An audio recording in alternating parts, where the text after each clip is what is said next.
Hi class, it's Miss Garcia. So again, I'm out today, so I'm going to go ahead and take you through the most dangerous game.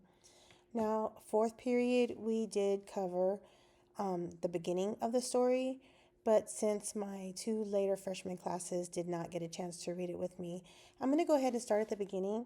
And so, fourth period, you can just see this as kind of like a quick review. And my sixth and seventh period, you can go ahead and make sure to take these notes. And then I'll give you a chance to go back and re answer the assignment tomorrow when we get it. And please excuse me if I say a lot. It kind of is weird talking to a computer. So, The Most Dangerous Game by Richard Connell, 1924.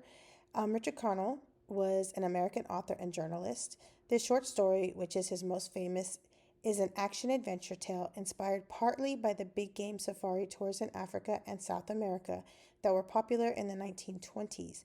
This tale was also influenced by Connell's experience in World War I, which may have contributed to the story's message. As you read this story, take note of the devices the author uses to build suspense. So, before we talk about suspense, I do want to make sure that you understand what big game safari tours were. This is when men would pay lots of money to go overseas to like Africa and shoot rhinoceroses, elephants, tigers, those types of animals, really big animals, and use them as trophies. So it used to be really popular. It's not as popular today, even though some people still do it. It's kind of frowned upon now because some of these animals were hunted to extinction. But back in the day, it used to be considered like a very manly thing to do. And around the time of World War One, a lot of men were coming back and they just needed some new hobbies to take on. So big game hunting was a big deal. So, before we do anything about suspense, I do want you to look at the title, The Most Dangerous Game, and take this information that we just read and make a prediction based on the information and the name of the text. What do we think this story is going to be about? There is no right or wrong answer. Predictions are just predictions, and then we find out if they're right later. So make sure you annotate that on your packet because I will be checking the packets for a grade. So now let's talk about suspense. So suspense is a feeling something is about to happen. And there's three different types of suspense. You have mysterious suspense, which is like a feeling that something else is going on.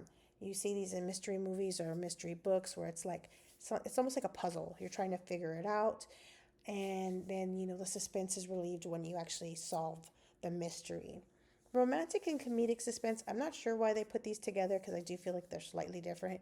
But it's a feeling that something is about to happen that's either romantic, like a kiss is coming up, they get really close, and you're like, oh my gosh, they're gonna kiss. Or something funny where they're walking, they're not paying attention, they're gonna trip or they're gonna hit a pole. And these things are about to happen, and it's coming up. And then you like laugh or you get that sense of like, aw, when it actually happens. So, with mysterious and romantic comedic suspense, once these happen and you've seen it or read it, they very much do lose their impact because they're about to happen. Horrific suspense, on the other hand, doesn't always go away. So, that's the feeling that something scary is about to happen. In movies, it often leads to jump scares, especially in American films, because you get that build up, you get that eerie music, you just know something's about to pop up, and you scream. Later, I'll tell you a really funny story. I did tell fourth period about it, and I'll show you the clip that led to the funny story. So I'll show sixth and seventh period that funny clip and story on Friday. But horrific suspense, because you know it's coming and it's already scared you, sometimes that can actually lead to more suspense. So for some people, it works, some people it doesn't. Suspense is a very relative type of feeling. Some people feel a lot of suspense and others just don't. So we do know that this is going to be some form of suspense. And at the end, we'll discuss which one we think it actually is. So I'm going to go ahead and read through. As you can see, there's lots of notations on the text.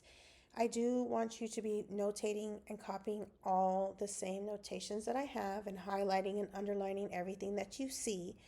I will be pointing out little annotations I made or any little questions that I do want answered on the packet. And I'll go back and try to explain why these are highlighted and why these are important. Okay, so let's go ahead and get started. Make sure you have your packet. The good thing about a video is you can pause it, you can slow it down, you can go back. So there should be no reason why come in on Friday and look at your packets and they are blank. All right. And also put your packets back in your folders. I've told you 1,000 times, I'm not your maid. All right. If I find a packet out and it's not in your folder, I'm automatically going to start taking points off. Okay. So let's get started. Off there to the right, somewhere, is a large island, said Whitney. It's rather a mystery. What island is it? Rainsford asked. The old charts call it Ship Trap Island, Whitney replied. A suggestive name, isn't it? Sailors have a curious dread of the place. I don't know why. Some superstition.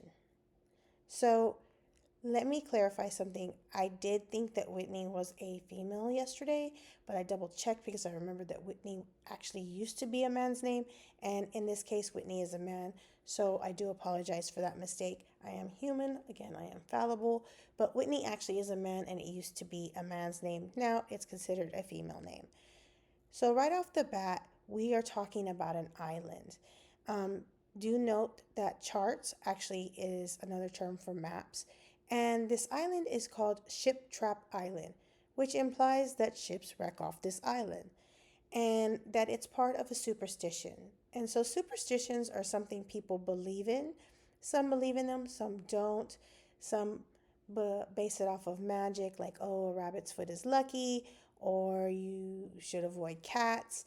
And some are cultural. So, for example, I come from a culture where you don't put your purse on the floor because you will lose money, or if you hear an owl hooting, it's a sign of like evil or death coming. And then I heard some really interesting ones yesterday from other students, and we'll talk about superstitions later. Can't see it, remarked Rainsford. Tried to peer through the dank tropical night that was palpable as it pressed its thick, warm blackness upon the yacht. You've good eyes, said Whitney with a laugh, and I've seen you pick off a moose moving in the brown fall brush at 400 yards, but even you can't see 4 miles or so through a moonless Caribbean night. Nor 4 yards, admitted Rainsford. Ugh, it's like moist black velvet. So here they're talking about the night, and I want you to really pay attention to the diction. Remember, diction is word usage. The author makes very precise decisions on the types of words that he's going to use. He's talking about thick, warm darkness, how they can't see 4 miles, much less 4 yards. It's moonless on the open ocean, so there's no light. It's just all black around them. And he even says it's like moist black velvet.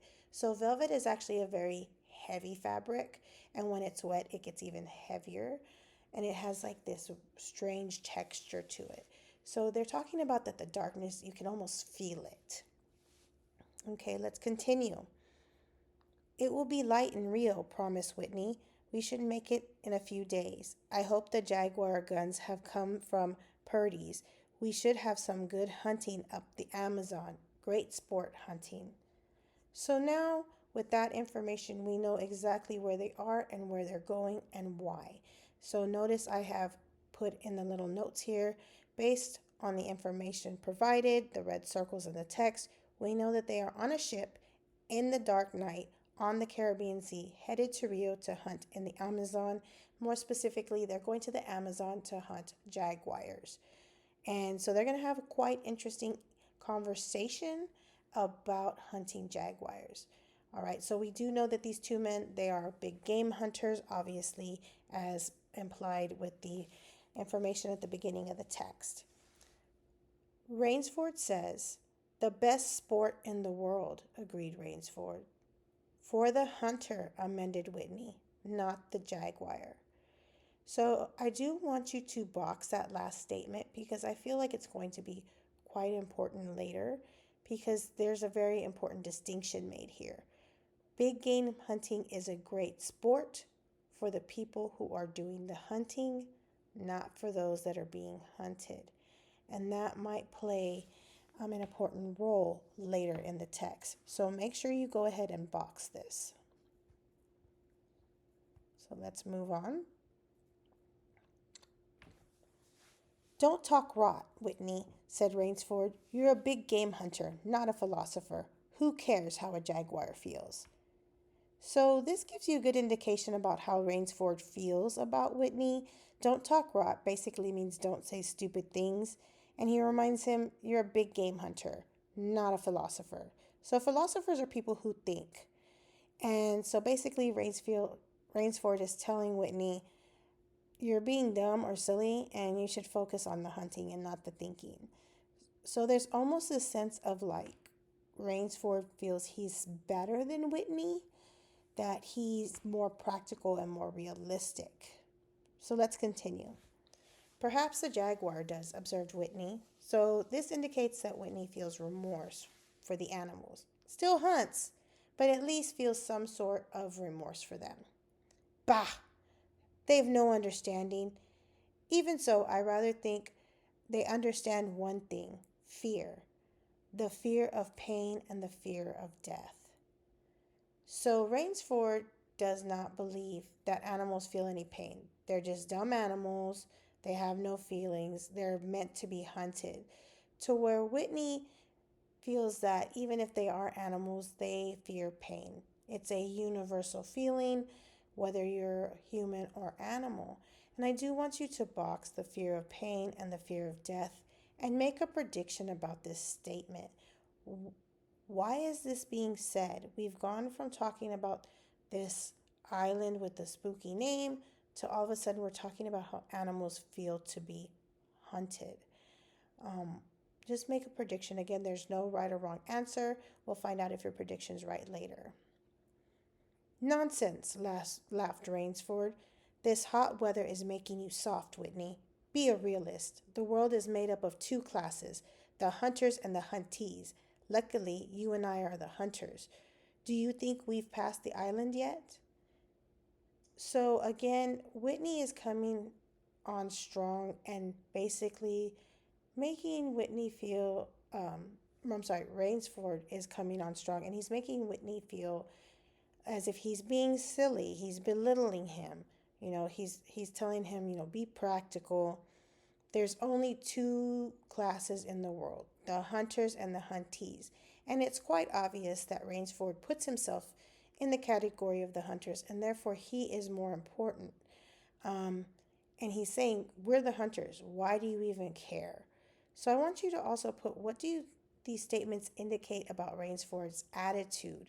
Who and what is important to him? And how might this come back to bite him later? Because it will. I can't tell in the dark. I hope so. Why? Asked Rainsford. The place has a reputation, a bad one. Cannibals? Suggested Rainsford. Hardly.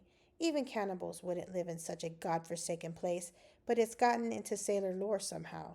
Didn't you notice that the crew's nerves seemed a bit jumpy today? They were a bit strange, now you mention it, even Captain Nielsen.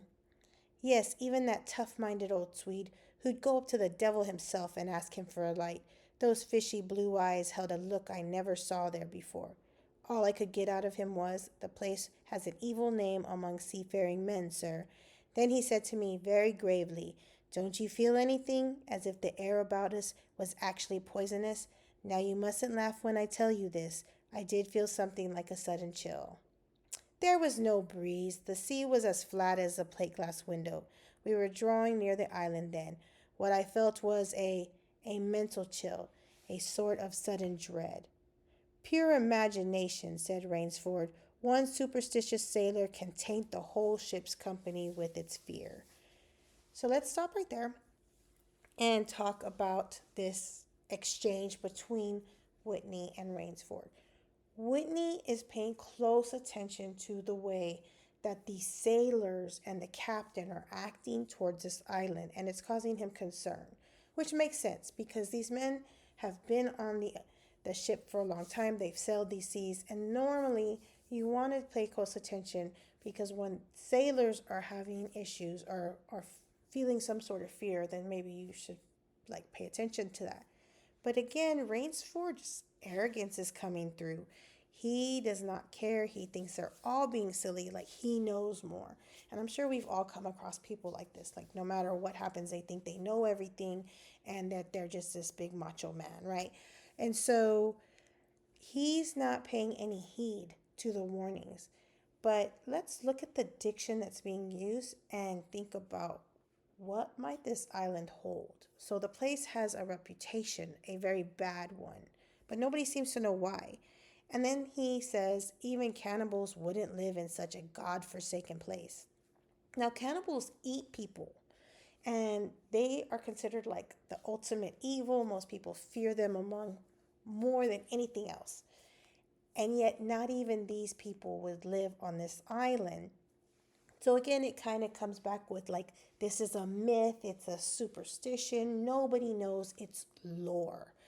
It's, there's just a reason that people are trying to stay away from this. And everybody's really jumpy about even being close to it. Even the captain, an old Swede, who wouldn't even be afraid of the devil. He'd have a smoke with the devil, and he's like, nah, man, I'm not even going to go near that place. It's evil. But he won't even really want to talk about it to Rainsford. He just is like, oh, nope, I'm not dealing with it. It's an evil place. And I want you to pay attention to the diction. Very gravely poisonous. So, again, very precise word choice to emphasize what is going on this island. Gravely, like a grave, death, poisonous kills. This is a deadly island. And he said, I did feel something like a sudden chill. Not because he's cold, but because he's afraid. And then there's no breeze. Well, okay, well, he's not saying it's from a breeze. It's from that fear. He senses it, okay? But again, Rainsford's like, pure imagination. Don't be silly. It's just a superstition. And it's obvious Rainsford does not believe in superstition. But sailors often do. And he's actually saying that that superstition is tainting the rest of the crew. So it's contagious. And then Whitney says, okay, maybe, he's trying to concede. Maybe you're right, Rainsford. But he says, maybe. But sometimes I think sailors have an extra sense that tells them when they are in danger. Sometimes I think evil is a tangible thing with wavelengths, just as sound and light have. An evil place can, so to speak, broadcast vibrations of evil. Anyhow, I'm glad we're getting out of this zone. Well, I think I'll turn in now, Rainsford. So this evil is like permeating or coming off the island. It's almost like a radio, and the sound is traveling through, or a light in the middle of the darkness, and you can kind of see the wavelengths, okay? And that's what he's comparing it to. Now, he uses the word tangible, and I think we've talked about it before, but just in case we haven't. Tangible things are things that you can actually touch. They're real. You can touch them and they're right there. Intangible things are things like emotions, feelings, ideas. So he's saying that evil, which normally we would say is intangible because you can't really touch a sense of evil. He's saying that the evil is so strong off of this island that it's kind of just coming off this island like a wave, and you could almost feel it. That's how much danger is coming off of this. And he's telling Rainsford, you better pay attention to these sailors. There's something going on. But I really don't think that Rainsford is going to take this seriously. But I'd want to know, just based off of this short conversation about the island, what will happen with the island? Okay, and when he says I'll turn in now, this is a turn of phrase that basically just means I'm going to go to bed. I'm tired, I'm going to bed. I'm not sleepy, said Rainsford. I'm going to smoke another pipe up on the after deck. So it's clear that they we're like on deck, but there's another level. And so he's going to go to the top deck and he's going to go ahead and smoke a pipe. Good night then, Rainsford. See you for breakfast. At breakfast. Right. Good night, Whitney. There was no sound in the night as Rainford sat there, but the muffled throb of the engine that drove the yacht swiftly through the darkness and the swift and ripple of the wash of the propeller. So I don't know if you've ever heard water when coming up on shore or lapping up against things. It's a very soothing sound, and remember it's really really dark.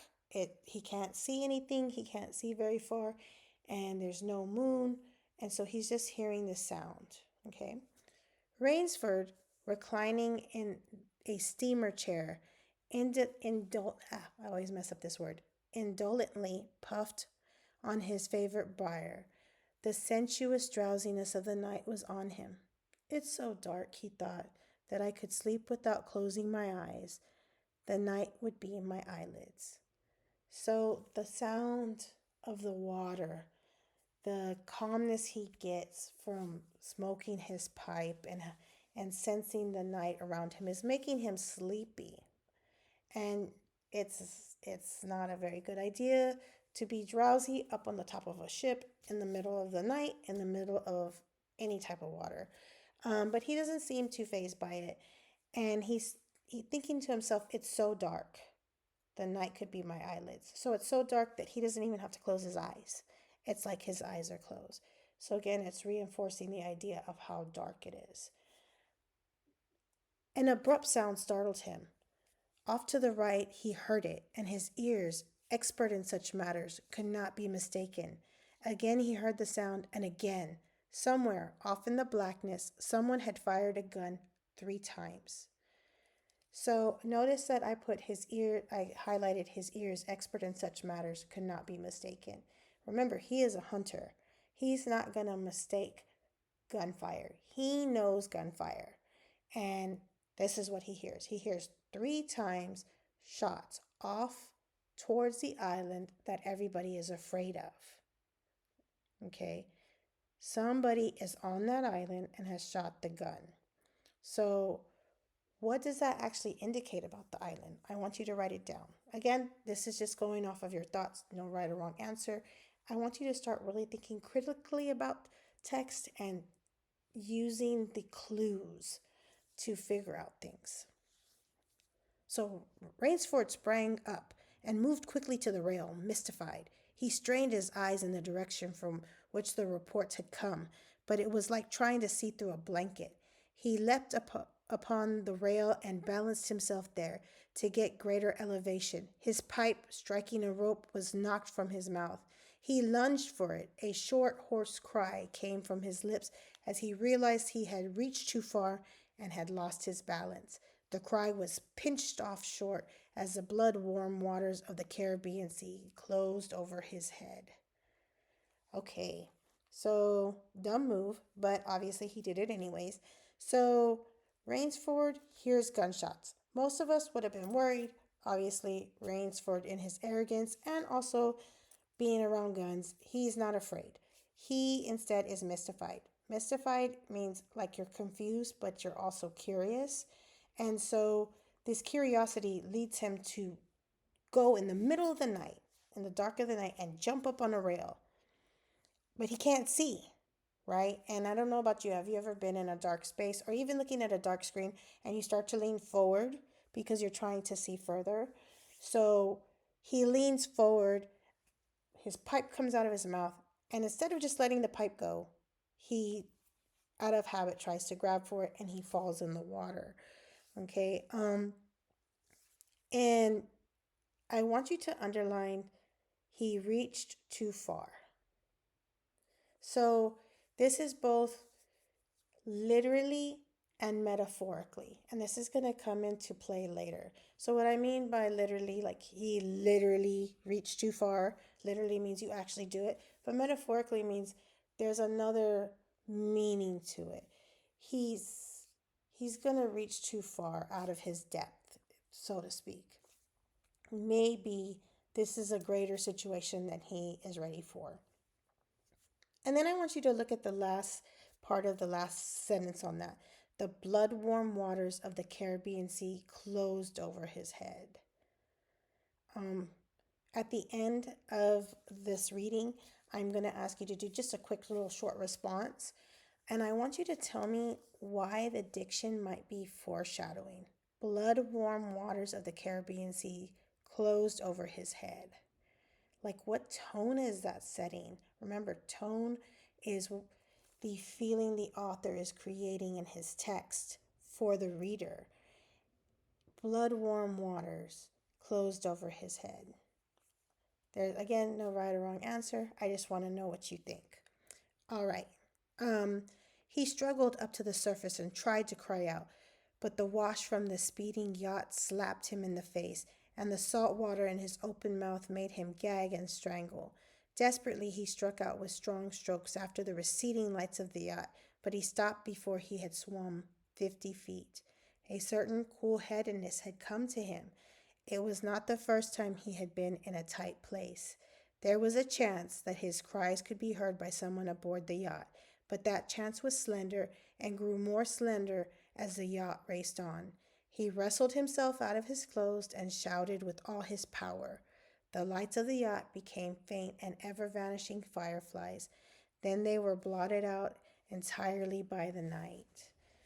All right, so I don't know about you, but I would be panicking to high heaven. But also remember the essential question for this unit is, what does it take to survive? Does Rainsford have what it takes to survive?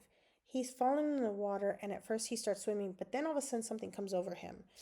And a cool headedness means that he can think clearly. He literally stops himself and he's like, let me assess the situation. And so remember, we talked about fight or flight. Um, it really does seem that Rainsford has the fight sensation, but not to physically fight, but to fight mentally in the situation, because it says he's been in a tight place before, which means he's been in danger before. It makes you wonder what kind of danger Rainsford has been in.